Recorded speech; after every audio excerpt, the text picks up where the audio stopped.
тағы бір нәрсе, ішкі сенімсіздіктің себебінен тәкаппарлық пайда болады деді.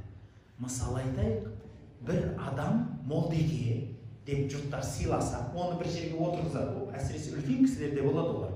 Ана жас үлкен кісі, пенсияға шыққан, ақсақал, немере шөбере сүйіп қалған, сондай адам өзі молда болып жүр бір ауылда.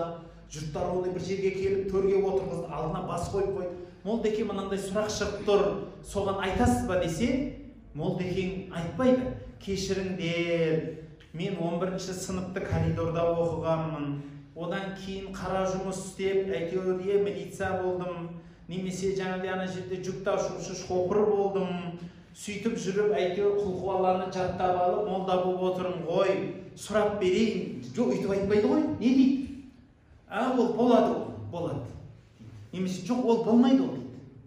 Қаяқтан алды? Шариғатымызда сондай дейді. Ана кісінің шариғаты бар, өзінің бөлек. Өзі ойлап табылған, қалтасында шариғаты тұрады, дайын.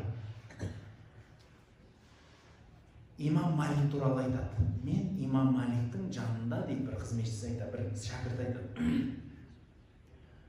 Сондай керемет іс көрдім дейді.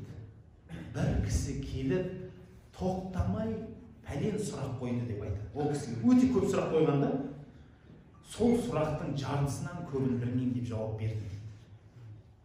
Ойласаңызшы, Имам Малик, имам ғой, пайғамбарымыздың мешітінде отыр, пәтуа береді.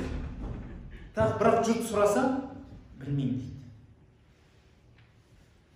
Одан ешқандай сіздің абыройыңыз түсіп қалмайды.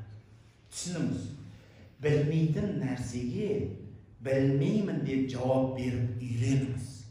Ол сіздің тәкаппарлықпен күресіңіз болады.